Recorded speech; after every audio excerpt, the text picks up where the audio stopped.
Hello all, welcome to another episode of No More Distractions. Today, we get realistic and we talk about Greek heritage, entrepreneurship, work-life balance, energy vampires, and personal integrity.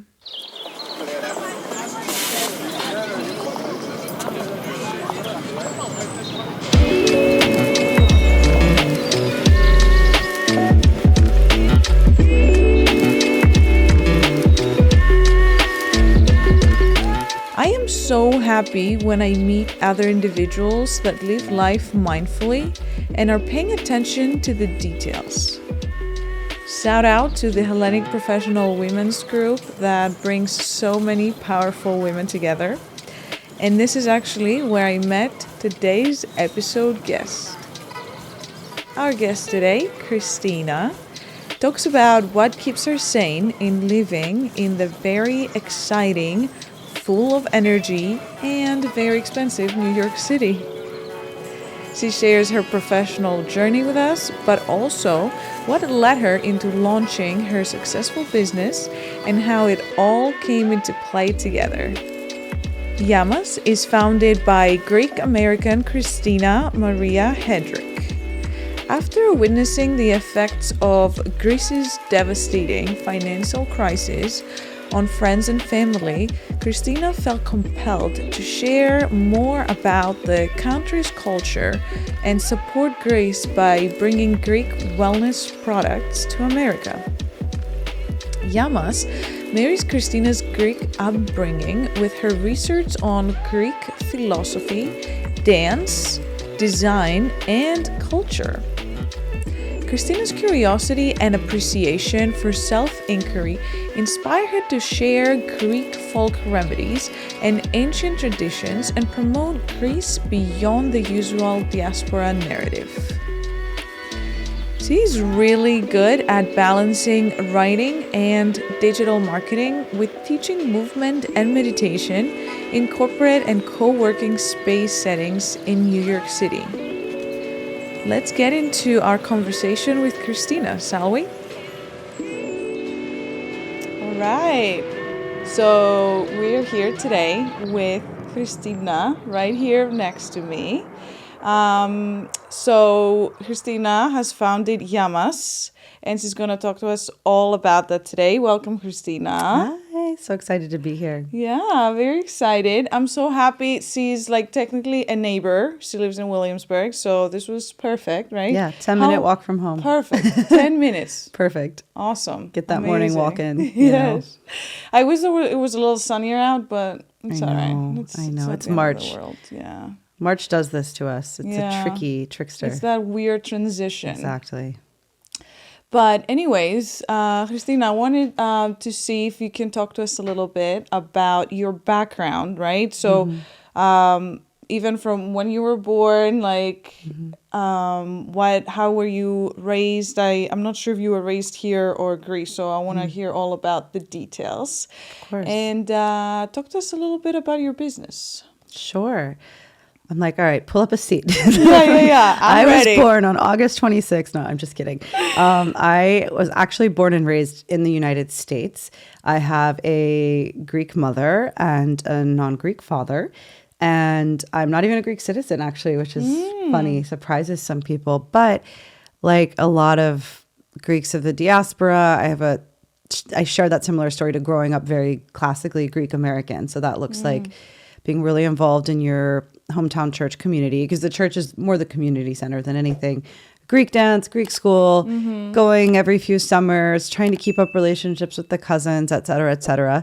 And I was always very into the culture, though, as a child. Like, I loved it. I loved the dancing, especially. I started doing it from a really young age. And I grew up in a community that happened to have like a very robust Greek dancing group, which they still have actually, and they still go and compete and do really well. So that program's just really strong. So that was steeped into me. And I also grew up dancing. I did a lot of sports. I did a lot of clubs. I was like stereotypical over-involved child. So wait, so you were born in New York? No. I'm from Virginia. Oh, Virginia. Yeah. Right. Yeah. I am 100% from the South. Ah, cool. So when did you move over to the East? I moved. I moved north. So I moved from Virginia to New York post college. I've been here off and on for about, 8 years, I think. I don't know. I stopped counting because now the years are really, there's a lot of them. But about 8 years ago. And I moved to New York just for professional opportunities. Cool. And so I went to undergraduate at UVA, University of Virginia. And it's a very, very common pipeline to move from UVA to New York City. So a whole bevy of my undergrad friends also moved up here. And I had some other friends up here as well that I knew from before and from interning. So it was a pretty natural move for me. Awesome. Yeah. Okay. But how long have you been here? I've been here 11 years. Nice. Yeah. Yeah, pretty crazy. That is crazy. Yeah, it's it goes by so fast. But yeah. Well, because we're so busy, right? I know. That's the thing with New York. You get into New York and then there's so much going on and you're want to be part of everything. Yeah, and I think that's why you're here. You know, you don't move here to sit in your dinky apartment. You move here to be out doing things. Part of it, yeah. Running around. That's why. Absolutely. Yeah. No, absolutely. Just you have to figure out how to find that balance between spreading doing these connections but not spreading yourself too thin. And that's why we are here also today, right? And that's why we have these conversations to try to find that balance in that chaos. Yeah, so it's a never-ending search. I know.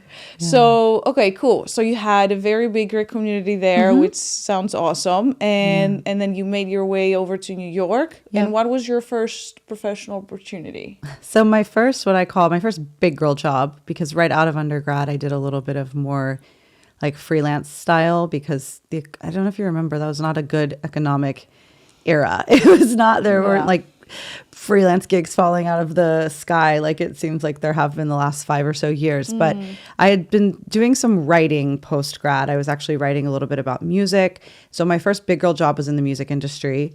I'm actually still a huge music head. Yeah, I love music. I always say it's my first music and dancing, together, my first love. And I did that for a couple of years. And then I shifted into being more I say freelance or contract. So I was always doing some sort of writing or marketing. And I also had started practicing yoga, I want to say when I was 17 or 18. So I'd gotten into it fairly young.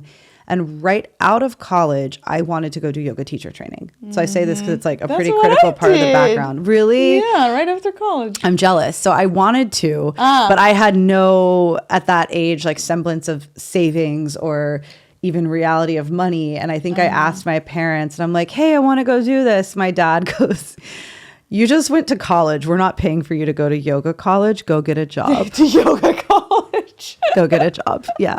So I got a job and I put the yoga thing aside for a while, but it was always there below the surface. And so I worked essentially in marketing, creative marketing, copywriter, even editorial. I used to do some editorial writing for Brooklyn Magazine, New York Observer, Sakara Life. I was doing Girl Boss. I was doing a lot of writing. That's always how I've supplemented a lot of my life. And I, in 2015, got a client that was a meditation company. And because of that, I started going to weekly sits. I started creating content in the quote unquote wellness world. And that kind of opened up to me thinking wait, I want to revisit this. I want to go dive deeper back into it. So in 2017, I did do yoga teacher training. I left New York at the end of 2016. I thought I was done with New York City. Oh, wow. Yeah, I was over it. And I just wanted to be more in nature. I was tired of the hustle. I was tired of feeling like everyone I met wanted to get something from me, you know? So I went to, just as I say it, I laugh. I went to Bali and did yoga teacher training. Yes, that's great. What do you love about that? Well, no, I love it, but it's also it's very eat, pray, love vibes. Yeah, I know. And I'm a little cynical, but I did it. Yeah, no, it's great. I mean, that's amazing. I still haven't been to Bali, so. I'm jealous. I think everyone should go. If you can get there, should go. It is sort of a mecca for that, even if it's become kind of like a caricature of itself in certain areas. Yeah. True. Yeah. So then, I did meditation teacher training. I did yoga teacher training. Then I did meditation teacher training, which I am so grateful I got to do for free via that gig I had doing social for the path. And that really, the meditation teacher training especially turned me on like another level of just the, like I felt myself change through that. I felt how practicing consistently and with a really good, strong community, shout out to the Path and Nalanda Institute for Contemplative Sciences, really amazing program. And I started to feel the changes happening in me on a nervous system level. And that was also me realizing I'm ready to start becoming a practitioner. And feeling like, okay, I can step into this from a place where I have experience and not just doing it because I think it's cool, which is also valid. But I think it's like you're dealing with people's brains and life and consciousness, and it's a really precious thing. And since then I've been doing some combination of writing for clients predominantly in wellness and tech to supplement living in this wildly expensive city with a little bit of teaching in corporate and studio settings, with then in 2018 starting Yia.Mas, which is now what occupies a lot of my time. And that's awesome. So like you have such a versatile, I feel like. Yeah. It is, but I always say it all connects too. Like the doing the work to help market people has helped me then to create what I've created with Yia.Mas, because a lot of Yia.Mas is, for a lot of people, at least the Instagram, and the content I create. And people, I think, are like, oh, you write, you do this, you write so well. How? I'm like, because I have done that to make a living. Right. It's all connected. Yeah. You basically put together all the skills you have. It kind of formed for sure. Yia.Mas. For sure. So wait, so what does Yia.Mas actually mean? I just want to make sure everybody understands that. Of course. So Yia.Mas is derived from Stini Yia.Mas, which is to our health in Greek. And it's how we say cheers also. So micro story, I won't get on too much of a tangent, but again, you can tell I had this background writing and was very into music and the arts. So I actually had from like 2016 a blog called Delphi Reclaimed. Shout out to that, RIP, where I was interviewing and writing about Greek creatives all over the globe. And I had a small following from that. Yia.Mas came to me as an idea actually for an event that I did under that umbrella. So the first people who came to the first Yia.Mas, it was just an event the first time I did it. I wasn't like, I didn't set out to start a brand. I wasn't like, I'm going to do this and that. Like it all kind of unfolded very organically. Right. So from my following from that blog, I put Yia.Mas out there in New York City. We did our first event at Coco Mat in 2018. Oh, Coco Mat. Brought in like an organic Greek winery, brought in some collaborators. And we talked about Greek herbs and different homeopathic remedies. And I started the whole event with a meditation, because that's how I like to start all of my events, with some sort of meditation or movement. And then it was just so well received that I kept doing them and bringing in different collaborators, and each one had a different flavor. Like one was like Agape and Aphrodite around, Valentine's Day, like a self-love workshop. Another one was started doing the Greek dance, and that's continued on. And then finally I realized I need a separate Instagram for this. Like the wellness thing is very different from me interviewing a Greek Australian photographer whose subjects are non-binary people, like very different things going on. So I'm like, well, I want to create a Greek brand that's not blue and white. That's not, here's the evil eye. That's not like the stereotypical diaspora look. Right. Because when I go to Greece, my village is in central Greece. Oh, did I just tap that too loud? Sorry. No, okay, you're cool. So when I go to Greece, my village is in central Greece. So of course I see the blue and white, and I love the Kyklades, the Cyclades Islands. For those listening, it's like when you think of Greece, you see the poster of Santorini. That's like Cyclades. But so much of Greece is mountains and olive groves and terracotta and very earth earthy, tones. It's actually the majority of Greece is earthy. The Cyclades is like one cluster of islands that's blue and white. And I wanted to showcase that. So I brought on a friend who is an art director. She helped me out with the branding, and then it all was born from there. And then I had to just let the other project go, which was a good lesson. I didn't want to let it go, but and we'll talk about that later, talk about work life, but just having a balance of what's my bandwidth for creative projects versus, again, making a living. That's a very good point. No, that's a very good point, because a lot of times we go to college, right? And we like study something, and then we think this is what we're going to do for the rest of our lives till we figure out that there's something else that we might be more passionate about. Absolutely. But it might not actually make us a living. For sure. So it's like, how do we figure out that balance of like utilizing our skills and like the time that we put in to develop those skills, but at the same time do what makes us feel alive. And this is also something that I struggle with, because I went to college for mechanical engineering. Wow. And here I am sitting next to you, like producing this podcast, right? I love that. So like my life totally like went on different paths, but I think I still am where I should be in a way, right? And right after college, like you, I was like, I need to figure out more about yoga. Like I want to understand what goes behind the asanas. How do you put the asanas together? Like I saw it as a choreography, like dancing, you know, and I was like, there should be a reasoning why you start with one pose and then you head to the next. So in terms of figuring out that path, right? You realize that Yia.Mas speaks to you more, but it also speaks to your audience more. Yeah. Right? Because that's something that really drew traffic. Yeah, it very organically. And not that the blog didn't draw traffic, it did actually. But I will say this, and moment of self-plugging, which I'm not normally very good at doing, but I think that blog was a little ahead of its time.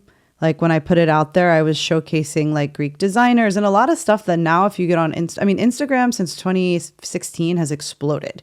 There are so many accounts. There are so many accounts that are just curation accounts, you know, people resharing. Back then there wasn't quite as much just stuff. And it was different. There wasn't even video at the time. Think about it. It was so different. And I think what I found that really frustrated me was like if I again put together like a beautiful interview with an artist and or a jazz musician and it was very deep, like it would do okay on Instagram. If I posted a lifestyle picture of me as a 20-something woman standing, you know, looking cute in the Kiklades, the engagement would be like 5 times higher.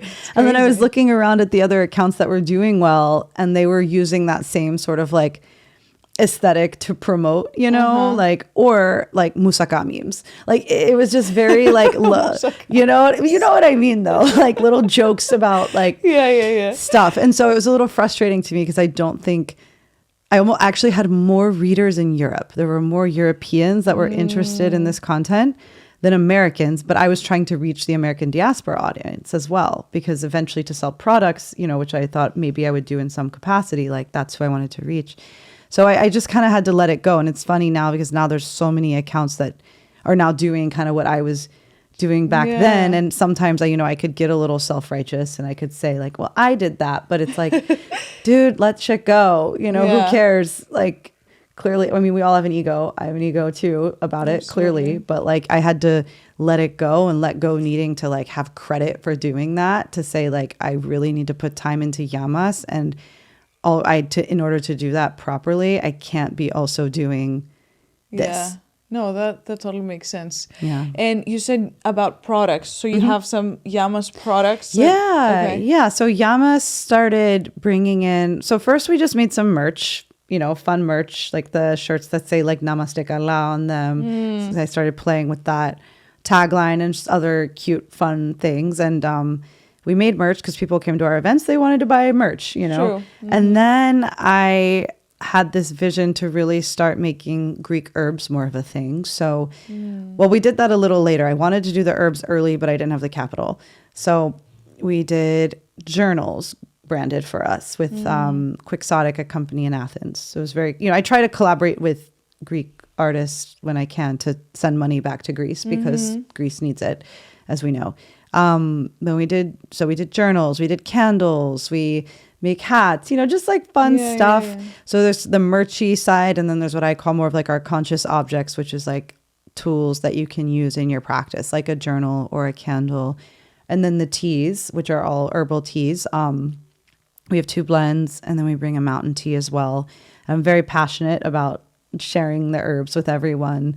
And that's a side of the business that I, to be totally transparent, still need to figure out how and if I can scale it, because as you start a business, you realize that having a small business is, and I don't say this to be negative, but it might sound a little negative, it's very expensive because you're buying at smaller scales. So unless you're bringing in outside investment or like family money, like it's very tricky to figure out how you go from sort of like the small down home style business to scale something that says like, oh, maybe I want to try and get Yia.Mas teas in Whole Foods, right?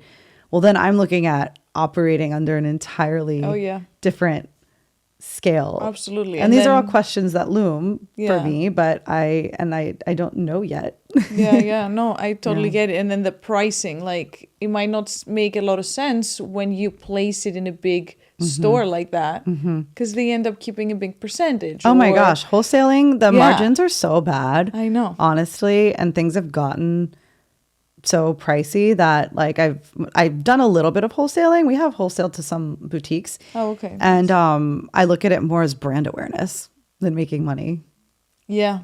It's a marketing tool. It's marketing because you're not really making that much money. And when you're ordering anything in small quantities, you're also getting the worst price from the supplier in Greece, because I'm not ordering 50,000 teas. I'm ordering the amount that Yia.Mas is ordering, which is a lot smaller than that, and the brackets for pricing, it's like the more of something you order, the better price you get, of course.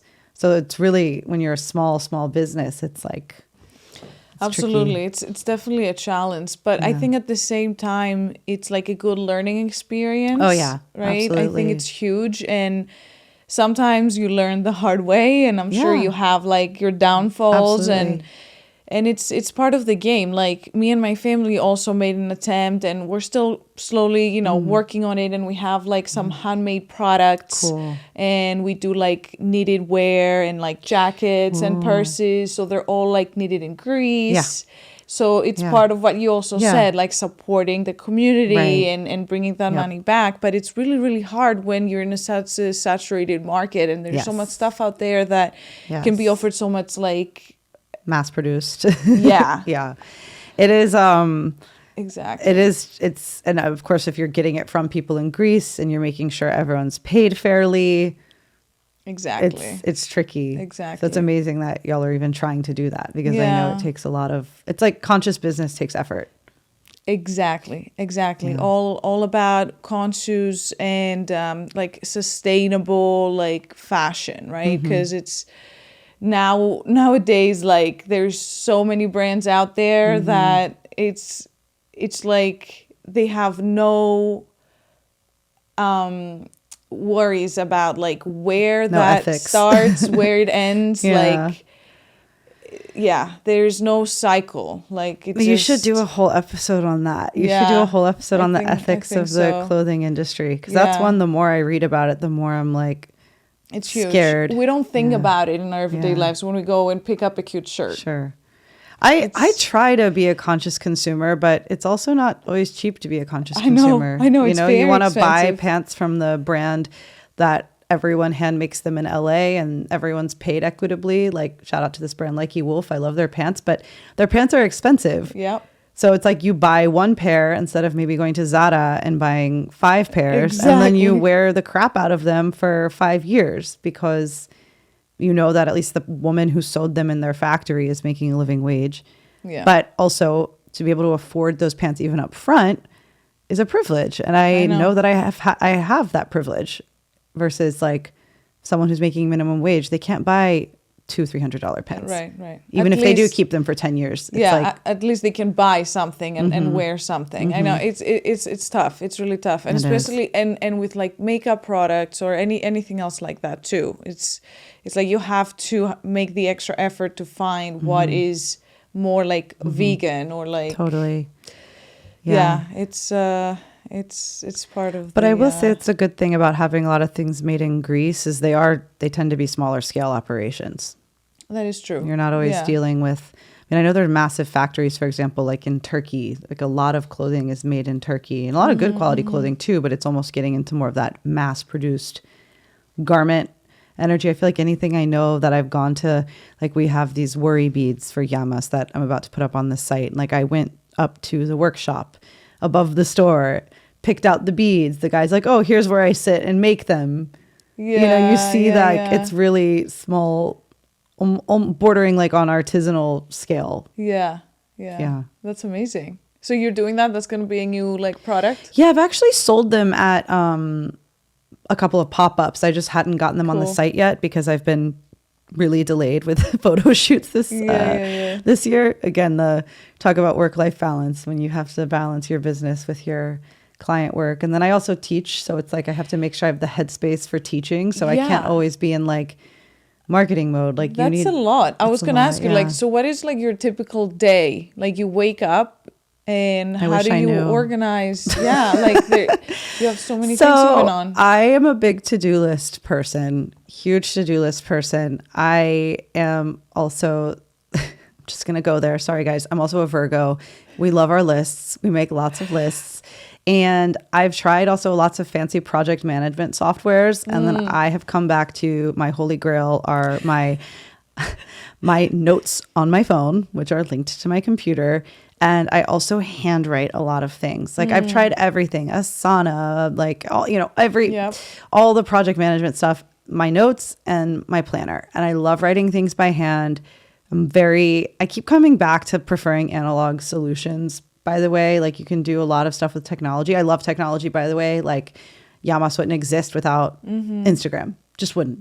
Or at least in the way that it does, where I have followers in Australia. Like how cool is that? Those people would have no idea about this if I just did workshops locally. But I have to make a lot of lists. I have to stick to them. I have to put a lot of things in my calendar and set reminders. But what I tell people is like, they say, oh, you do a lot. I'm like, well, you are on back-to-back meetings all day for your day job. So when I've done that, because I did take a brief interlude about, was it 2 years ago, a year and a half ago? Oh my gosh, I worked at Salesforce for 9 months. Terrible experience for me. Went corpo, was like, I can do it. I couldn't do it. It totally broke me. But I wanted to see what it was like to have benefits. And this is the real side. People are like, you want to be an entrepreneur? I'm like, cool. Welcome to paying for your own health insurance and spending a lot of time just managing your life. So I went there to see if maybe that would be better for me and for my nervous system. And it was at first. It felt really good to know I was getting paid once a week. And I had health insurance and I had a 401k with a match. I was like, this is so cool. They put more money in. I've never had this before. I think all yoga teachers and wellness people can empathize with this. But just so you know, your wellness people, we are not getting 401k match. So when you're at your corporate law job and you say you want to be a yoga teacher, just think about that. No, that's a really good point.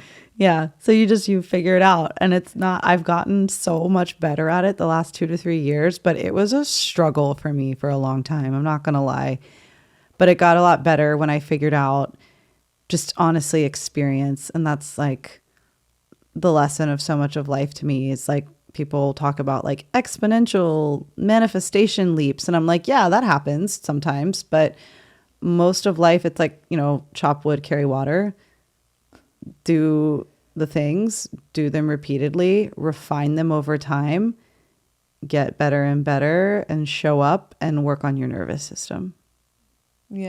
So you keep talking about the nervous system a lot, right? So that must be a very like important like scale for you. Like when you're in different situations, it's almost like you evaluate how you feel, right? Oh yeah. So 100%.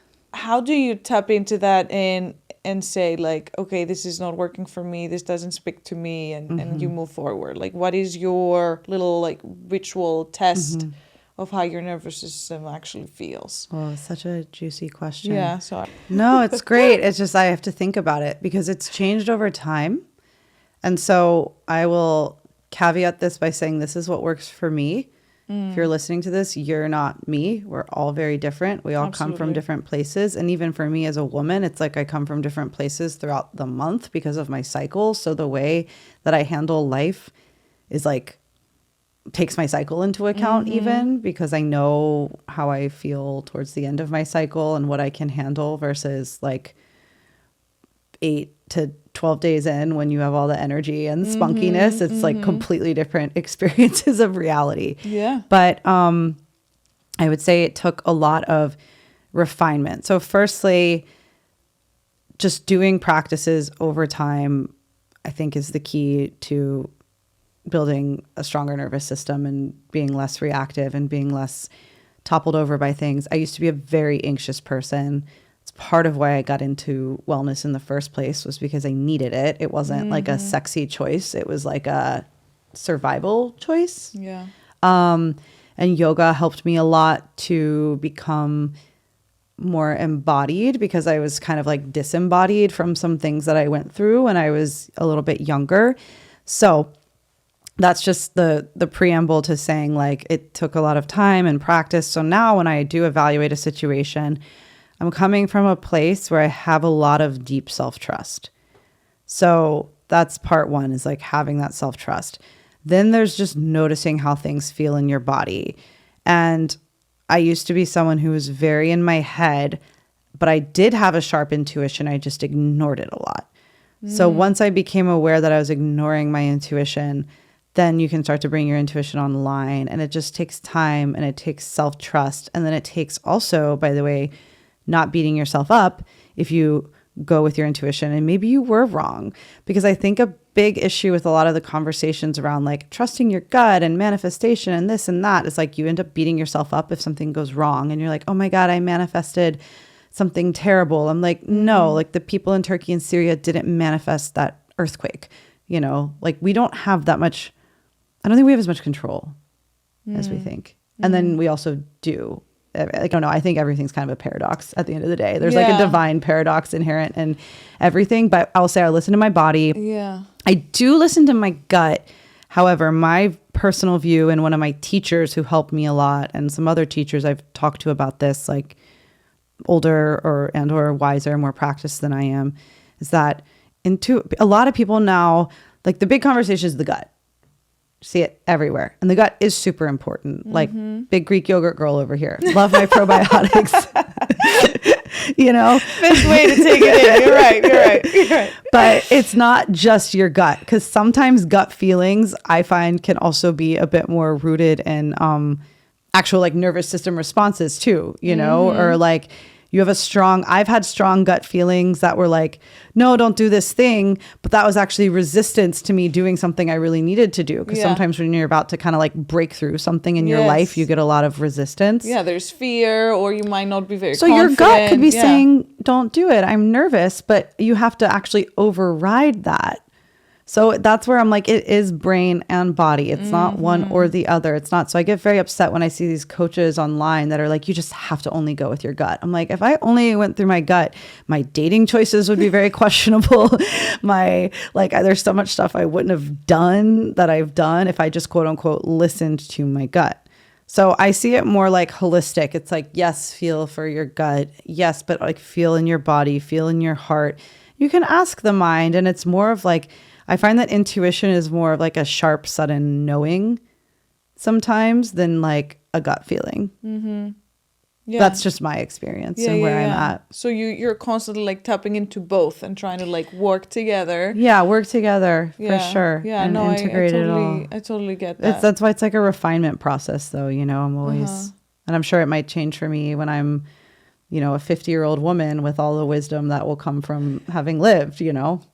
Yeah, no, absolutely. It's a combination of experiences, but I think it's also experiences from past lives. I think we carry like our genes and ancestors, like history, and some of us might feel that we're a little wiser, or like you've heard that before, like you're an old soul, right? Oh, yeah. Like I think it's because we carry all of that in that combination of like mind and body communication. Like there's so much going on.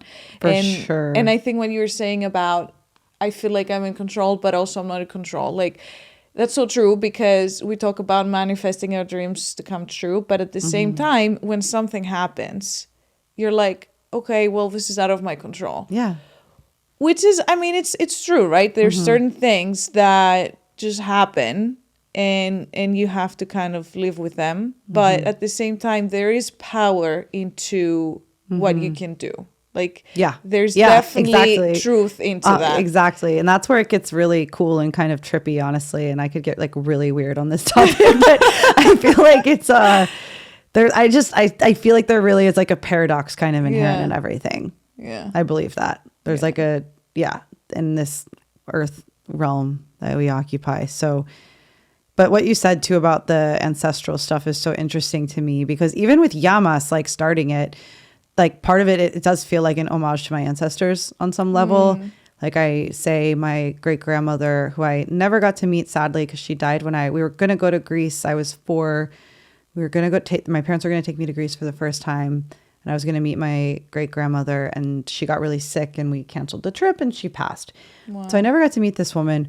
But my mom talks about, she was like a true village woman, illiterate, married off when she was 17, the way they did back then. But she like could run a whole household. You knew how to chop the chickens' heads off. She could go up into the mountains and come back with the herbs. Like these people had other forms of intelligence, and they were tapped into other shit that we are so like, if you put me and you were like, you have to survive, I would be dead in 2 weeks. I'd be like, where's my like DoorDash groceries, Like something. I'm like, cool, I'm very literate, I'm very well read, but I would need some earth intelligence to survive. And so I always had this, I don't know why, this like image of her, and maybe it's romanticized, so what, with like her like heading off into the mountains and like coming back with herbs, like was in my mind when I wanted to create herbs to sell. But I think we do carry a lot of our ancestors' stuff for sure. I mean, there's like science behind that too that I'm not an expert on, but I love reading about, and karmic stuff if you want to look at it through that lens. And so sometimes when you feel like weird things keep repeating in your life, you start asking yourself, like I ask myself this question a lot. So this is actually a good intuitive question that answers your earlier question, is I'm like, is this mine? Like if something's happening or you just even feel a wash of energy, it's a great question. Like try this at home. Like ask yourself, like, is this mine? It might be an ancestor's. It might be someone else in the room who's like occupying your psychic space. Absolutely. Oh my God. You're so right. Yeah, no, when I was younger, I kept like having all those feelings that I couldn't figure out like where they're coming from till I started reading a little bit about empathy and like what it means being an empath. And that's when I realized that a lot of times I carry energies that are not mine. Not yours at all. Yeah. And it was just so confusing. Like you know that you're not fully aligned when this is happening, but it's like such a strong feeling that if you don't know how to control that or kind of at least be aware of it, it's like very... It's a lot. Yeah.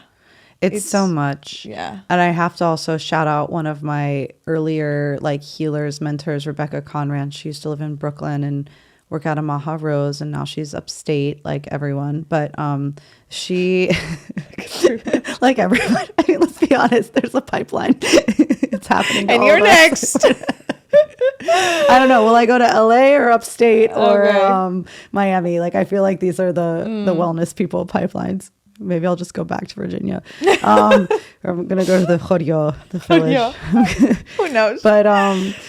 But she helped me so much when I was like in my mid 20s and like trying to understand being hypersensitive, basically what you just described. And to have someone say to you like, hey, that might not be you. It just frees you up so much. And you can call it woo woo. I'm like, if it's a placebo effect, so be it, because there's no denying that we are affected by the people in the room. We are affected even by, you want to get really materialistic, like by their body language, we have words for this. Someone sucks the energy out of the room. You don't need to be into woo-woo stuff to realize that like the etymology of that phrase speaks to the fact that there are people that like come into a room and suck the energy out of the room. Absolutely. And I think it goes back to what we're saying about living in New York. Like it can be very draining because there's just so many people. There's so much stuff going on. Like you take all that in. So it's about practicing to kind of balance all that out and see when it's happening. You get a PhD in being a human when you live in New York.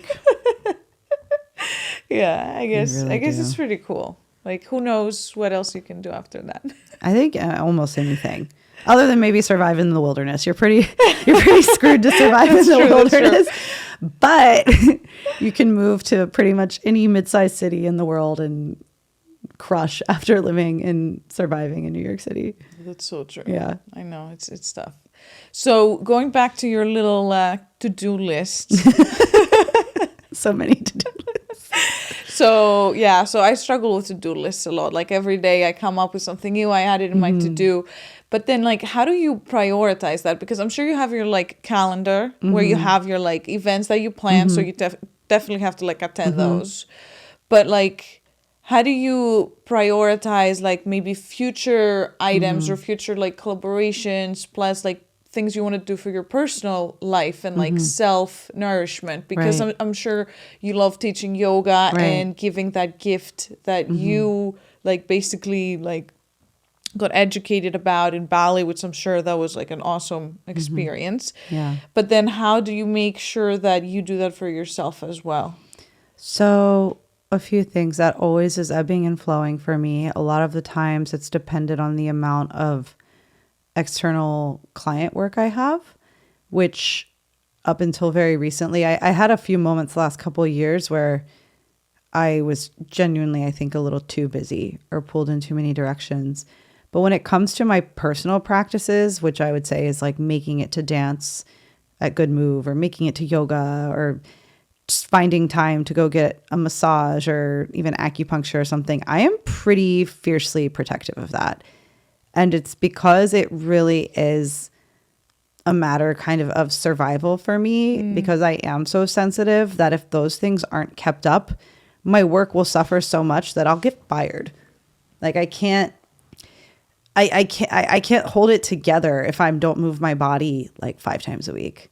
I mean it. Because I will fall apart. So thankfully the movement part is so habitual for me now that when I am sometimes looking ahead at the week, I'll look at all the different studios I want to go to, classes I want to sign up for because I don't belong to a gym right now. And I'll figure out like, okay, well, if I'm going to do this, okay, so Tuesdays I have to be in the city. That means I will not take a class in Brooklyn or whatever. You know, I figure I just spend a lot of time like honestly trying to plan it out. And then I do allow for change and flexibility. This week, there are a couple classes I wanted to do, and I honestly just felt kind of tired. And that's where the fine line between discipline and I think giving yourself grace, it's a very, very, very fine line. But there was an instance this week where you could have said, oh, you should have just made it to the class because that's the narrative we hear a lot, right? But I actually needed to have a slow morning at home. I love slow mornings. Right. Because I don't have them during the week. Yeah. So when I can like do that during the weekends, it's like my ritual. Like it's just, it's what so do you important. like to do with your Like, slow mornings? I wake up and I make my like own cappuccino. Like I do my little espresso and the foam milk on top. So good. And then I love sitting by my little chair, which is by the windows. And like I just take a few moments like in silence. Sometimes I take my little journal or write some thoughts. Like I'm trying not to be too strict with journaling because sometimes I feel like it becomes another thing that you beat yourself up yeah, about. exactly. Yeah. I think you like feel the pressure. The same thing with like writing. It kind of kills your creative like vibes. For sure. So I try to sometimes just like write words or just some sentences or like cool quotes I find that kind of trigger other things. For sure. So that's kind of how I love doing like my slow mornings. And then if I can add some movement or if it's sunny out, like I do my little walks. I love that. It's just during the week, it's like I grab my coffee and go. So exactly. Yeah. Yeah, I think that's so nice. I'm a big fan. It's funny you said the coffee ritual because I don't think we were connected at this time, but during like deep lockdown times, one thing Yia.Mas was doing is I started making Greek, the kind you stir on the stovetop. So I'm a big ritual person, period. Love rituals. And that's really deeply ingrained in my brand of Yia.Mas as well, as talking about rituals and repetition and showing up and creating rituals around your coffee or tea time, because it sounds so basic, but I feel like it's one of those things people talk about online, but I'm like, do you actually do it? And it's just doing it. And it's simple. And there's actually nothing really to do. It's more just to be, but creating the container to do it. But during deep COVID, every afternoon I was making Greek coffee, and I started sharing that on Instagram. I can't explain to you, for some reason, people like loved this. And people started sending me pictures of them making coffee and being like, inspired by Yia.Mas, like afternoon coffee ritual. But it was actually really cute because remember, I mean, that was a very weird time. We were all at home, and people were like messaging. They're like, I love this. It really like brings me up in the afternoon when I'm feeling sad. And I just promoted the idea of like, be present with it, like smell the coffee, put your phone away, just very simply like be with it, enjoy a walk or some sunshine afterwards, and give yourself like an afternoon thing to look forward to, because the late afternoons, I mean, they're the worst time of day for me. I swear to you, every single day in the late afternoon, I have depression. Like, I'm not exaggerating. And it's because I think we're meant to rest. Yeah. But that's really not favored by the traditional post-industrial and industrial workday. Yeah. But in the late afternoon, I mean, I'm stupid. I'm sad and stupid. You're so right. Like, I remember my grandparents would always like take it like at least an hour or two to just rest, take a little nap, and then do their little coffee and continue for the second half of the day. Yeah. You need a pause. Yeah. And when I worked corporate, oh my gosh, it's like your afternoons would be loaded with meetings, right? I'm like, why are we taking this worst time of the day to communicate? It's clear people are like straining and using it for the most important stuff. Like, I think we all just need to take a beat, like take an hour. Yeah. But, Yeah, we have to be kind. I know. It's a lot. It's a lot. So from some conversations we've had, you talk a lot about personal integrity, right? And how important it is to like be yourself, and how what you say should like align with how you act, right? Yeah. So can you dive a little bit deeper into this and why you think it's so important? And if you're able to distinguish when some people don't really do that, like maybe it's because they're not in alignment. Like, I'm sure there's a lot that goes behind that we can't really understand. But yeah. Yeah. So for the first bit, it's literally what you just said. Like, for me, integrity is when, you know, what you say and what you do are to the best of your ability. Life happens in alignment. You know, you're not bullshitting. You're not bullshitting yourself. You're not bullshitting other people. And I think that does play in a lot, because something I observe a lot, and this ties into sort of the second part of your question, is like some of the people I know who post the most like uplifting quotes and stuff online are people who I know in their lives are complete messes. And it's like, I think there's this sort of illusion, and this isn't a real word, but I've used it once in the past, like the contentization of everything, like where we're starting to live our lives kind of through our phones a lot of the time. I don't know if you've ever traveled with someone who's an influencer, or maybe you like doing this too. And I don't mean to sound judgmental, but like you've traveled with someone who like really is like every single thing they do, like the video is the first thing. Yeah. And it's not always a bad thing. And I do that sometimes too for my business. Like when I'm scouting retreat, because I do retreats in Greece, when I'm scouting a retreat location or a retreat island, unfortunately I have to kind of be behind the lens, because I'm capturing content and within 5 days that I have to use for the rest of the year for marketing. That being said, it's like, where's your life being filtered through, you know? And something I emphasize a lot, I'm like, you realize that reading inspirational quotes on Instagram is not the same as doing a practice. And I think there's a huge... Wait, say that again? Okay, like reading about something on Instagram, like reading, like everyone loves a holistic psychologist. Like reading and reposting on your stories a quote from the holistic psychologist about nervous system regulation is not the same thing as doing the practices that help with nervous system regulation. And what I fear sometimes is a lot of people are so into just like the content and the idea of things that I'm like, but what are you actually... What is the action? Doing? Yeah. What is the action? And I find sometimes the people who are actioning, I don't know if that's a word either, That's a word today. The people who are actioning the most. Sorry, guys. Sorry, English language. People who are actioning the most aren't always talking about it the most. You know, which is funny. There can almost be like an inverse relationship. Yeah. Because they're just doing it. Yeah. Even some of my favorite yoga teachers in New York are the ones that they don't post every day. You would have no idea that they're like teaching privates to really high-end people and selling out all their retreats and amazing teachers, and they don't do the posts every day. And I do think if you enjoy the posts, that's awesome. But just making sure, that's just like one example. I've been thinking a lot lately about like integrity in the digital era, and even catching myself. Yeah. You know? Yeah. We're like, does this align? Like, I think it's really tricky because everybody really depends on the social media for marketing. I think that's where it gets tricky because you're so right. Like when you actually do, you probably don't have the need to like talk about it as much. Yeah. But if you have to kind of survive, like you were saying like earlier, I have to, yeah. right? Totally. And like this is your tool. Yeah.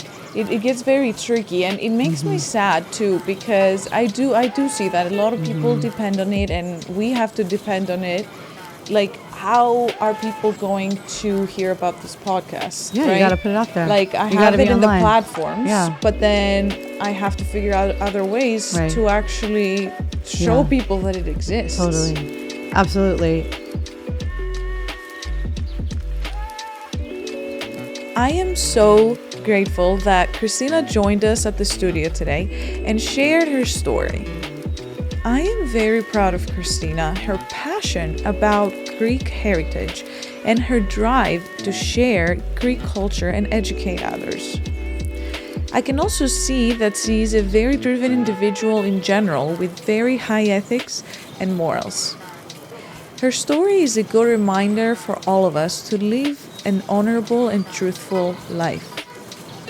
It's okay to scroll online to find inspiring content and quotes, but the real change happens when we act upon these desires and put in the work. Marketing is a big part of any business, and it is a way to spread the word about a business. However, it is important to not forget the business's actual mission. It is so easy to get carried away in today's world on social media, but we need to remind each other that the real work is connecting with others and being authentic. To learn more about Namaste City and this podcast, please visit namastecitylife.com and feel free to drop us a message via the Contact Us page. You can follow Namaste City on Instagram or Facebook. If you have not already done so, please go on Spotify or Apple Podcasts, and please subscribe, rate, and review this podcast. Today's episode guest was Kristina, the founder of Yia.Mas. You can follow her business account on Instagram at Yia.Mas, which is spelled YIA.MAS.